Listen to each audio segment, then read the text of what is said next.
No NT de hoje nós recebemos a presença do advogado e professor universitário Robinson Zan. Queria te agradecer, professor, por dedicar um tempinho para bater um papo. Sempre é uma grande satisfação vir conversar com os amigos aqui da NT Sul. Você foi responsável por conquistar uma liminar para uma detenta, para uma pessoa que estava em privação de liberdade, porém com um filho de 11 meses ela ganhou o direito de ter isso em casa, de continuar a criar o filho, até porque a própria Constituição garante isso. Em que situação se deu essa liminar?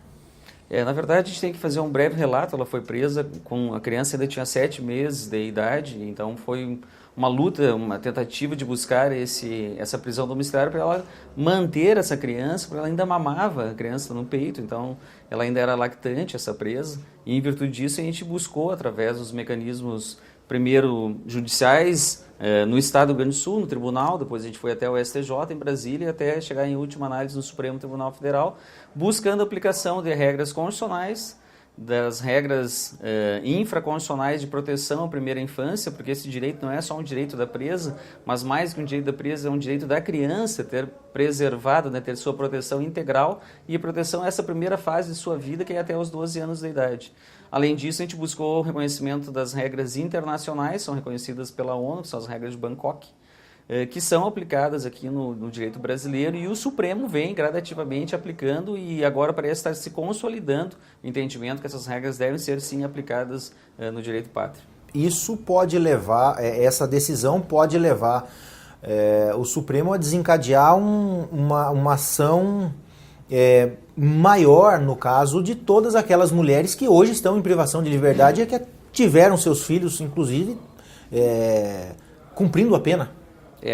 Nós temos notícias, inclusive no Brasil, de mães que tiveram crianças dentro dos presídios, né?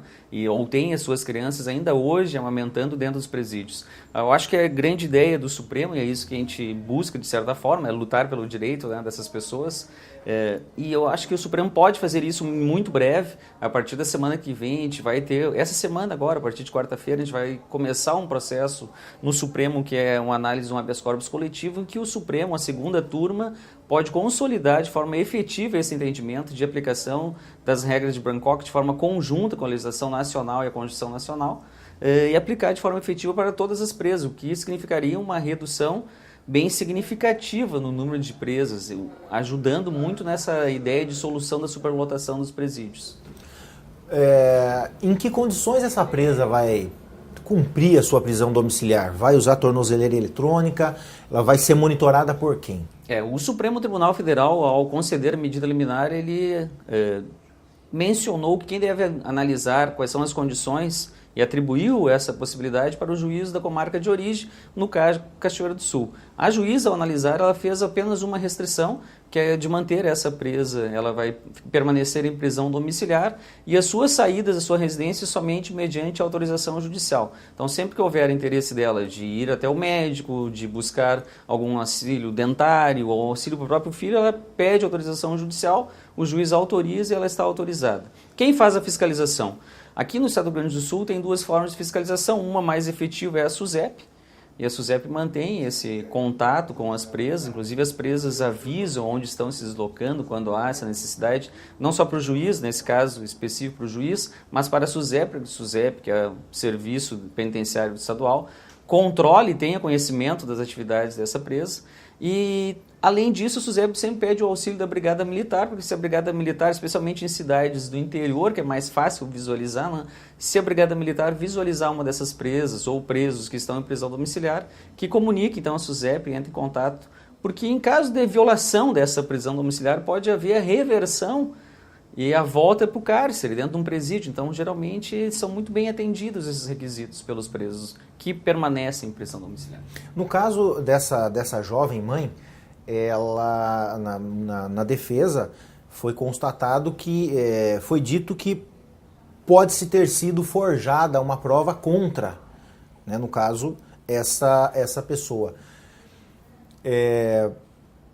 Isso não foi objeto específico da análise do Supremo Tribunal Federal, porque isso é muito mais uma matéria de mérito, ainda vai ser discutido durante a tramitação do processo, isso deve ser comprovado de alguma forma, né, como aconteceu essa situação de flagrante. Então isso tecnicamente não foi abordado nesse momento pelo Supremo, porque isso seria uma invasão de mérito, porque o juiz ainda não decidiu sobre isso aqui na comarca de origem.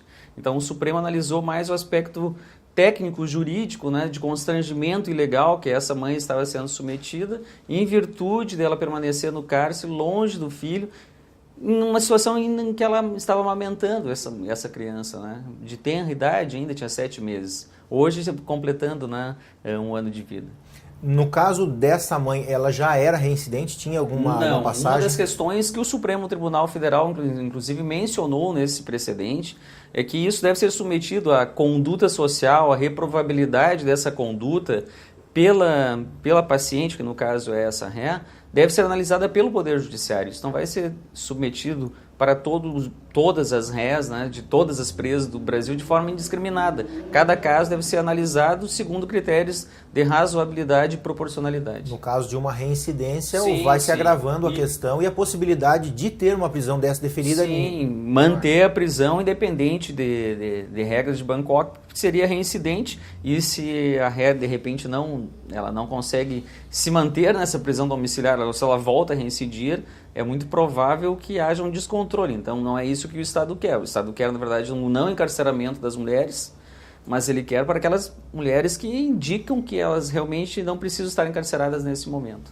Esse mesmo caso, ele se enquadra no caso para um pai que cuida, que é responsável por um filho que é menor de idade. Sim, o pai, na verdade a gente fala das regras de Bangkok porque as regras de Bangkok falam exclusivamente sobre as mulheres presas, mas a legislação pátria nacional, que foi editada em 2016, no dia 8 de março, no Dia Internacional das Mulheres, também analisa o aspecto do pai. Se o pai é o único responsável por uma criança menor de 12 anos de idade, ele também tem esse direito de permanecer em prisão domiciliar para cuidar dessa criança. Essa decisão é em caráter liminar, ou seja, ela pode vir a ser revertida. Sim, ela pode ser revertida, mas a situação vem sendo consolidada dentro da segunda turma do Supremo Tribunal Federal. O Supremo Tribunal Federal tem 2 turmas, a primeira e a segunda, e essa posição já está sendo consolidada na segunda turma. Inclusive os advogados e a comunidade jurídica nacional espera para ver como isso será abordado pelo pleno do tribunal, do STF, que aí sim teria uma decisão com eficácia vinculante para todo o Brasil. Então esse precedente é importante na medida que está se consolidando e que a partir talvez da próxima semana se consolide de forma muito mais efetiva e que venha no futuro criar um precedente vinculante para todo o Brasil. Essa liminar concedida pelo ministro Celso de Mello pode ser o pontapé inicial para que essa questão seja resolvida definitivamente? Eu acho que é um indicativo que isso vai ser definido no futuro e o caminho que está sendo trilhado todo é no sentido de respeito à Constituição, da proteção da primeira infância, que é uma lei nova no Brasil, recentemente nova, e nas regras de Bangkok, eu acho que isso é muito importante, que é o reconhecimento de direitos internacionais, direitos humanos internacionais reconhecidos pelo Brasil, foram regras estudadas e trabalhadas por especialistas mundiais, então é uma ideia global no mundo todo, e o Brasil parece querer adotar isso como uma forma de solução da superlotação, especialmente no universo feminino.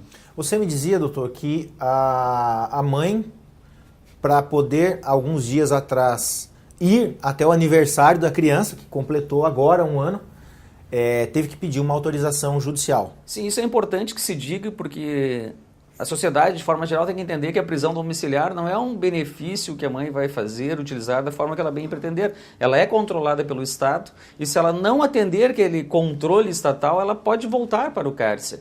Então, no sábado passado, era aniversário, a família organizou uma festinha de aniversário de 1 ano dessa criança e para que aquela mãe pudesse ir na casa de uma tia, uma casa mais confortável, ampla, para que essa mãe, essa presa, pudesse ir, foi solicitado e o juiz deferiu autorização especial para ela sair de sua residência, andar 200 metros, ir até a casa de uma tia para frequentar e fazer parte das comemorações do aniversário de 1 aninho. Continua em restrição de liberdade. Sim, ela continua em restrição, mas é uma restrição para a sociedade, talvez para a criança especialmente muito boa, para a comunidade onde ela está talvez também boa, mas para o Brasil de forma geral o custo de uma presa é muito alto. Então, se gasta em torno de R$3.000, R$3.500 para manter um preso num presídio. Então, esse custo, e vejam, ela ficou quase 6 meses presa, um custo que ultrapassa uma cifra significativa, e ela podia estar em casa desde o início. E caso ela viole uma dessas restrições, caso ela venha recidir, adotar uma prática ilegal, ela vai voltar para o cárcere. Então, é muito provável que ela tente se manter de toda forma, né, numa conduta lícita, atendendo aquelas solicitações e exigências do Estado, para que ela continue tendo o seu filho próximo de si. Eu ia lhe fazer 2 perguntas antes de a gente terminar, uma justamente sobre essa. Se houver uma reincidência, se essa liberdade para as pessoas que não têm o entendimento jurídico, a presa passa a ter, ela é quebrada automático? Depende do que o Poder Judiciário decidir, mas nesse momento a reincidência durante o cumprimento de uma prisão domiciliar, nesse momento gera automaticamente, mas mediante ordem judicial, claro, a restrição de liberdade. Por quê? Porque se foi concedido um benefício, que é uma prisão domiciliar, e ela não estiver atendendo aquelas regras, reincidir, quer dizer que essa presa não estaria se coadunando com as regras sociais e jurídicas vigentes. Obviamente que o Poder Estatal, e nesse caso o Poder Judiciário, tomariam a atitude de restringir novamente sua liberdade, porque ela não estaria atendendo aquilo que a sociedade também espera dela. Uma última pergunta, doutor. Caso haja uma situação de emergência, não vai haver tempo de ela, doutor Robson, aconteceu isso, aquilo, qual que é o procedimento? Inclusive eu conversei bastante com a SUSEP sobre isso. Nesse caso, se há uma situação de emergência, ligue imediatamente para a SUSEP, nós temos um telefone aqui no presídio local, comunique o deslocamento e comunique depois o retorno. O que a SUSEP precisa saber é se a presa se deslocou, por que ela se deslocou, e se é uma caso de urgência, obviamente que não há como solicitar previamente, né, num acidente, por exemplo, que ela se corte, uma queimadura, algo que efetivamente precisa de uma intervenção médica urgente.